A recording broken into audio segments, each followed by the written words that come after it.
Sai Ram. Today we start our prayer with chapter 10. Sai Baba's mode of life, his sleeping, plank, his stay in Shirdi, his teachings, his humility, Nanavali, the easiest path.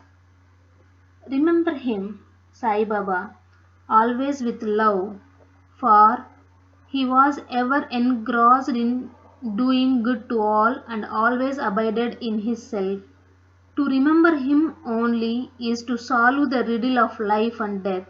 This is the best and easiest of sadhanas as it involves no expenditure. A little exertion here brings great rewards. So, as long as our senses are sound, we should minute by minute practice this sadhana. All other gods are illusory. Guru is the only God. If we believe in Sadguru's holy feet, he can change our fortune for the better. If we serve him sincerely, we get rid of our worldly afflictions. We need not study any philosophy like the Nyaya and the Mimamsa, as we trust the Hellmans in crossing rivers and seas, so we have to trust our Sadguru in getting over the ocean of worldly existence. The Sadguru looks to the intense feeling and devotion of his devotees, endows them with knowledge and eternal bliss. In the last chapter, Baba's mendicancy and devotees' experiences and other subjects are dealt with. Let the readers now read where and how Baba lived, how he slept and how he taught, etc. Baba's wonderful bedstead. Let us first see where and how Baba slept. Mr. Nana Sahib Dengle brought for Sai Baba a wooden plank about 4 arms in length and only a span in breadth for sleeping upon. Instead of keeping the plank on the floor and then sleeping on it, Baba tied it like a swing to the rafters of masjid with old shreds or rags and commenced to sleep upon it.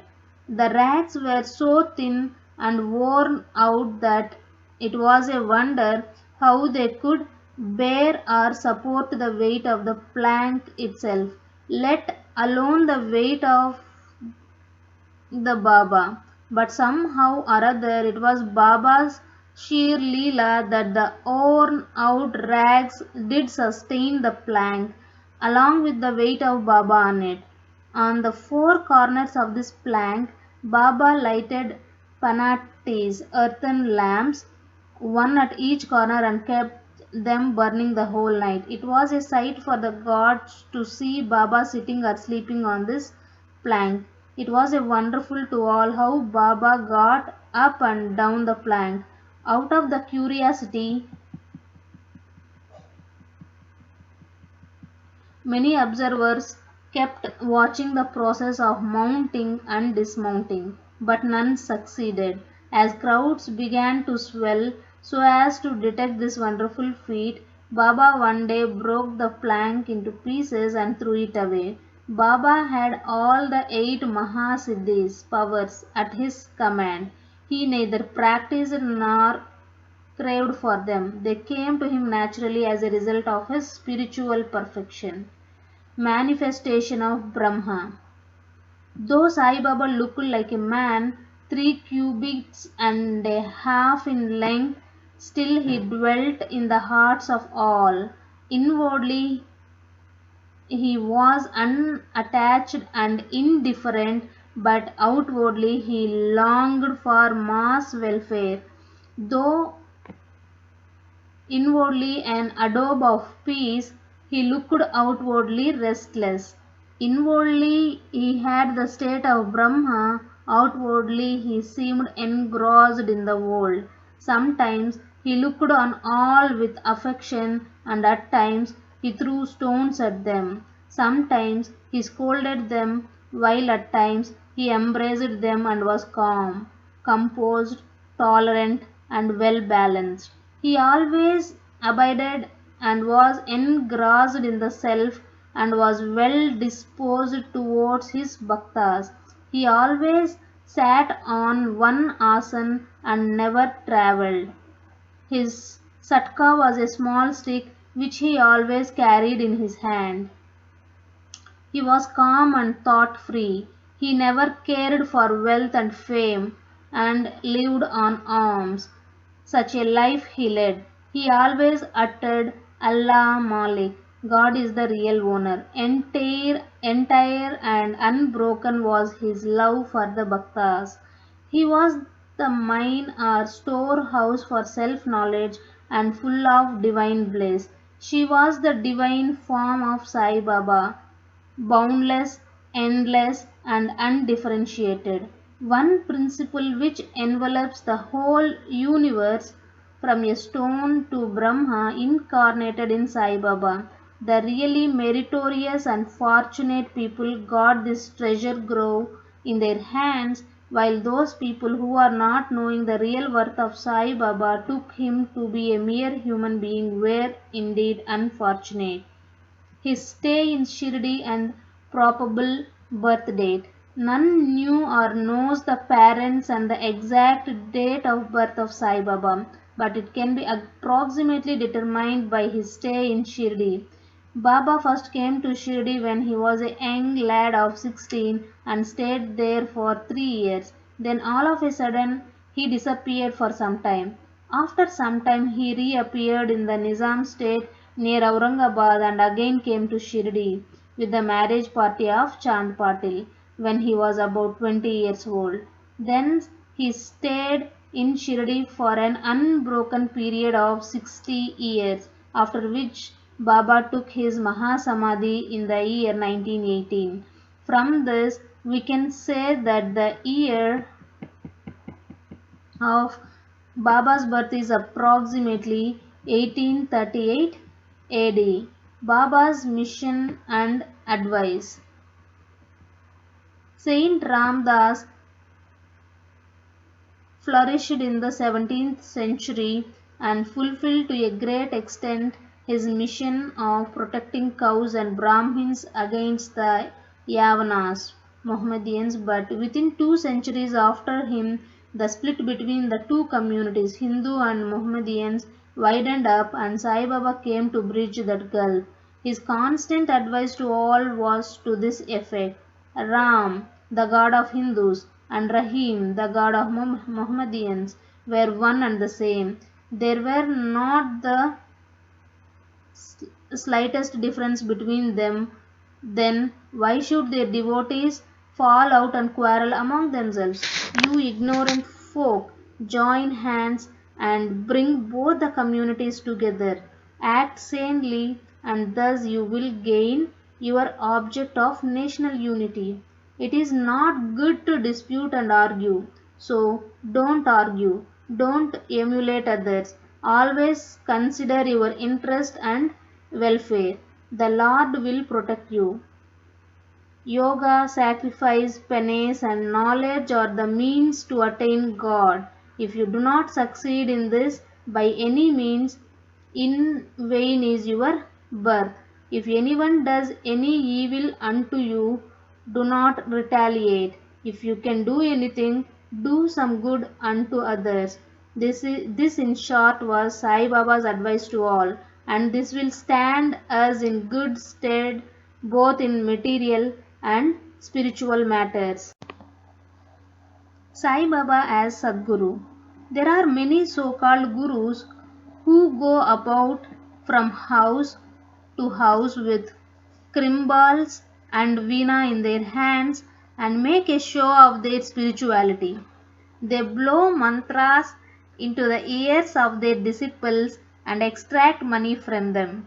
They profess to teach piety and religion to their disciples, but are themselves impious and irreligious.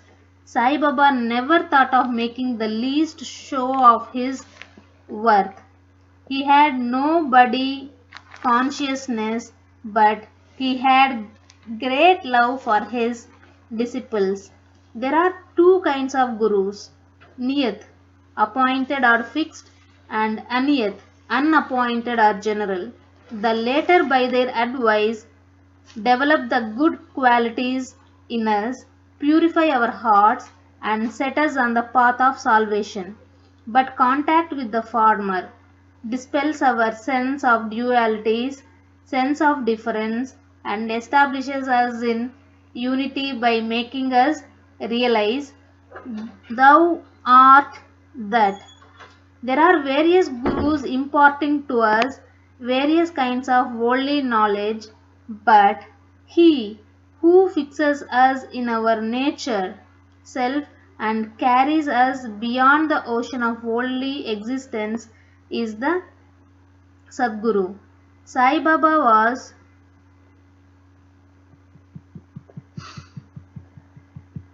such a Sadguru. His greatness is indescribable. If anybody went to take his darshan, he, without being asked, would give energy, details of his past, present, and future. He saw divinity in all beings. Friends and foes were alike to him, disinterested and balanced. He obliged the evil doers as well as the pious. He was the same in prosperity and adversity. No doubt ever touched him. Though he acted through the body, he was not in the least attached to his body or house. Though he looked embodied, he was really unembodied, that means free from gross existence. Blessed are the people of Shirdi who worshipped Sai as their god, while eating, drinking, working in their backyards and fields, and doing various household work. They always remembered Sai and sang his glory. They knew no other god except Sai. What to speak of the sweetness of the love of the women of Shirdi? They were quite ignorant, but their pure love is inspired them to compose poems or songs in their simple rustic language. Letters of learning they had none, still one can discern real poetry in their simple songs. It is not intelligence, but love that inspires real poetry as such. Real poetry is the manifestation of true love, and this can seen and appreciated by intelligent listeners. Collection of these folk songs is desirable, and by Baba's wish, some fortunate devotee may undertake the task of compiling and publishing these folk songs either in the Sai Leela magazine or separately in a book. Baba's humility. Lord or Bhagwan is said to have 6 qualities: fame, wealth, non-attachment, knowledge, grandeur, and liberality. Baba had all these in him. He incarnated in flesh for the sake of bhaktas. Wonderful was his grace and kindness, for he drew the devotees to him, or how else could one have known him? For the sake of his bhaktas, Baba spoke such words the goddess of speech could not utter. Here is a specimen. Baba spoke unhumbly as follows: Slave of slaves, I am your debtor. I am satisfied at your darshan. It is a great favor that I saw your feet. I am an insect in your excreta. I consider myself blessed thereby. What humility is this! Though outwardly Baba seemed to enjoy sense objects, he had the least flavor in them, nor even the consciousness of enjoying them. Though he ate, he had no taste, and though he saw, he never felt any interest in what he saw. Regarding passion, he was as perfect a celibate as human. He was not attached to anything. He was pure consciousness, the resting place of desire, anger, and envy and other feelings. In short, He was disinterested, free and perfect. A striking instance may be cited in illustration of this statement. Nanavali. There was in Shirdi a very quaint and queer fellow by name Nanavali. He looked to Baba's work and affairs. He once approached Baba, who was seated on his gadi seat, and asked him to get up as he wanted to occupy the same. Baba at once got up and left the seat which he had occupied. After sitting there a while, Nanavali got up and asked Baba to resume his seat. Then Baba sat down and Nanavali felt at his feet. Baba did not show the slightest displeasure in being dictated to or ousted.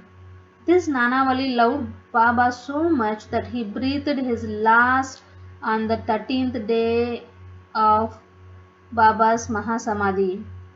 The easiest path, hearing the stories of the saints and being in their company. Though Sai Baba acted outwardly like an ordinary man, his action showed extraordinary wisdom and skill. Whatever he did was done for the good of his devotees. He never prescribed any asana, regulation of breathing, or any rites to his bhaktas, nor did he blow any mantra into their ears. He told them to leave off all cleverness and always remember Sai, Sai. If you did that, he said, all your shackles would be removed and you would be free. Sitting through 5 fires, sacrifices, chantings, eightfold yoga are possible for the Brahmins only. They are of no use to the other classes. The function of the mind is to think. It cannot remain without thinking for a minute.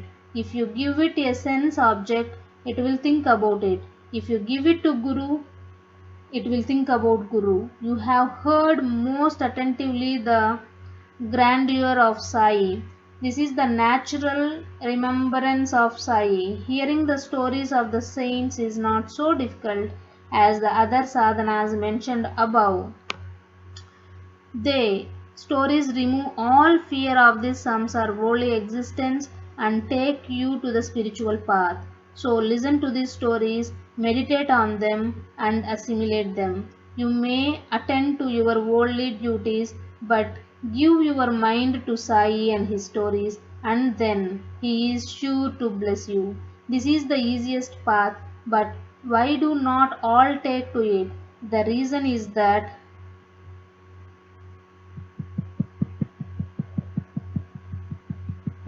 without God's grace, we cannot get the desire to listen to the stories of saints. With God's grace, everything is smooth and easy. Hearing the stories of the saints is in a way keeping their company. The importance of the company of the saints is very great. It removes our body consciousness and egoism, destroys completely the chain of our birth and death, cuts asunder all the knots of the mind, and takes us to God, who is pure consciousness. It certainly increases our non-attachment to sense objects and makes us quite indifferent to pleasures and pains and leads us onward on the spiritual path. If you have no other sadhana such as uttering God's name, worship or devotion etc., but if you take refuge in them, saints, wholeheartedly, they will carry you off safely across the ocean of the holy existence. It is for this reason that the saints manifest themselves in this world. Even sacred rivers such as Ganges, Godavari, Krishna and Kaveri etc., which wash away the sins of the world, desire that the saints should come to them for a bath and purify them, such as the grandeur of the saint. It is on account of the store of merit in past birth that we have attained the feet of Sai Baba. We conclude this chapter with meditation on Sai's form. He, the graceful and handsome Sai, standing on the edge of the masjid and distributing woodi to each and every bhakta with a view to his welfare. He who thinks of the world as an illusion and who is never engrossed in supreme bliss, before him we humbly prostrate ourselves. Bow to Sri Sai, peace be to all. Om Sai Ram.